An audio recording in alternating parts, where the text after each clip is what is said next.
మహబూబాబాద్ జిల్లా తొర్రూరు మున్సిపాలిటీ చైర్మన్గా వాయిదా పడింది. ఇప్పటికే జనగామ వాయిదా పడింది. ఉమ్మడి వరంగల్ జిల్లా తాజా రాజకీయ పరిస్థితిని మా ప్రతినిధి రవిచంద్ర ప్రత్యక్ష ప్రసారం అందిస్తారు.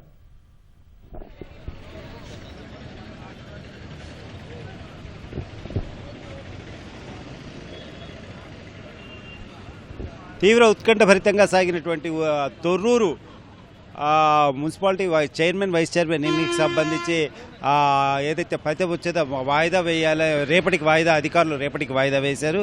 దీంతో బీఆర్ఎస్ శ్రేణులు చాలా డీలా పడ్డారు. ఏదైతే ఇవాళ ఎన్నిక జరుగుతుంది ఖచ్చితంగా తమకు మెజారిటీ ఉందని చెప్పేసి ఖచ్చితంగా మున్సిపల్ చైర్మన్ పీఠాన్ని తామే అధిష్టిస్తామని చెప్పేసి వాళ్ళంతా కూడా చాలా ధీమాగా ఉన్నారు. కానీ వాయిదాతో భారత శ్రేణులు తీవ్ర నిరాశ నిస్పృహలు లోనయ్యారు. ఇక ఏదైతే ఉదయం నుంచి కూడా జరిగినటువంటి తోపులాటలు గందరగోళాలు మధ్యాహ్నానికి కొంతమేర శాంతి ఇచ్చాయి. ఉదయం నుంచి పెద్ద సంఖ్యలో ఇటు బీఆర్ఎస్ అట్లాగే కాంగ్రెస్ పోటాపోటీ నినాదాలతో మొత్తం తొర్రూరు మున్సిపాలిటీ పరిసరాలు రణరంగంగా మారాయి. పోలీసులు పలుమార్లు లాఠీచార్జ్ చేయాల్సినటువంటి పరిస్థితి నెలకొంది. ఎట్టకేలకు పోలీసుల జిల్లా ఎస్పీ ఇక్కడికే వచ్చి స్వయంగా పరిస్థితిని సమీక్షించి పరిస్థితి అదుపులోకి తీసుకురావడంతో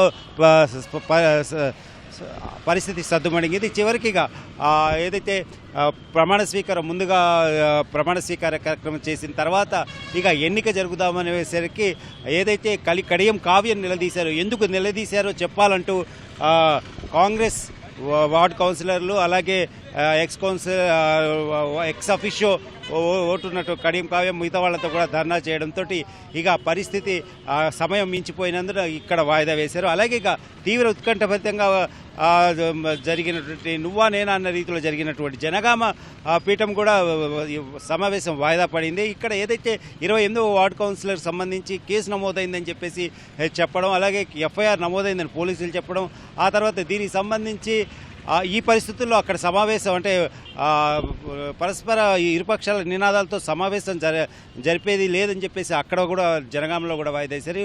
అలాగే ఇక తొర్రూరు ఇక డోర్నకల్ సంబంధించి కోరం లేని కారణంగా డోర్నకల్లో కూడా వాయిదా వేశారు. అంటే మొత్తం మహబూబాబాద్ జిల్లాలో మొత్తం 12 మున్సిపాలిటీలకు సంబంధించి ఇవాళ 3 చోట్ల వాయిదా పడ్డాయి. ఇవన్నీ కూడా రేపు యథావిధిగా జరుగుతాయని చెప్పేసి అధికారులు చెప్పారు. ఇక మిగిలినటువంటి 9 చోట్ల కూడా అన్ని చోట్ల కూడా మెజార్టీ స్థానాలు ఉండడంతో అంటే 7 చోట్ల మెజార్టీ స్థానాలు ఉండడంతో కాంగ్రెస్ అభ్యర్థులే చైర్మన్ పీఠాన్ని అధిష్ఠించారు. వైస్ చైర్మన్ పీఠాన్ని కూడా అలంకరించారు. అలాగే కొన్ని చోట్ల పొత్తులున్న చోట సిపిఎం వాళ్ళకి కూడా ఇచ్చారు. ఇక సమాన స్థాయిలో వచ్చినటువంటి మహబూబాబాద్ పురపీఠంలో ఏదైతే ఎక్స్ అఫిషియో స్వతంత్రులు కాంగ్రెస్ వైపు ముందే వస్తారని తెలుసు. అందుగురించి ఆ పీఠం కాంగ్రెస్ కైవసం చేసుకుంటుందని కూడా తెలుసు. అనుకున్నట్టుగా మహబూబాబాద్ పురపీఠాన్ని కాంగ్రెస్ కైవసం చేసుకుంది. ఇక కేసముద్రంలో కూడా సమాన స్థాయిలో ఓట్లు వచ్చే వార్డు సభ్యులు ఉన్నా కూడా సమాన స్థాయిలో ఓట్లు ఉన్నా అక్కడ MP Balram Naik ex officio vote కీలకంగా మారింది. ఆ ఓటుతోటి కేసముద్రం హస్తగతమైంది. ఇక వర్ధన్నపేట తీవ్ర ఉత్కంఠభరితంగా సాగినటువంటి వర్ధన్నపేట ఎన్నికల్లో కూడా స్వతంత్రులు ముందే మనం చెప్పాము, స్వతంత్రులు ఎవరైతే ఉన్నారో వాళ్ళు కాంగ్రెస్కి మద్దతు ఇవ్వడానికి వచ్చారు. దీంతో అక్కడ బలం సమానమైంది. ఇక ఎక్స్ అఫిషియో ఓటుగా ఉన్నటువంటి ఎమ్మెల్యే నాగరాజు ఓటు కీలకం కావడం, అలాగే ఆయన ఓటుతోటి అక్కడ చైర్మన్ పీఠం కూడా కాంగ్రెస్ పరమైంది. మొత్తం జిల్లా వ్యాప్తంగా 12 మున్సిపాలిటీల్లో 9 చోట్ల కాంగ్రెస్ హవా నడిచింది. 9 మున్సిపాలిటీల్లో పీఠాలన్నీ కూడా హస్తగతమయ్యాయి. ఇక మిగతా 3 చోట్ల ఏవైతే జనగామ, తొర్రూరు, డోర్నకల్ ఈ 3 చోట్ల మాత్రం ఇవాళ సమావేశం జరగలేదు. రేపు సమావేశం జరుగుతుంది. అధికారులు రేపు సమావేశం జరుగుతుందని చెప్పారు.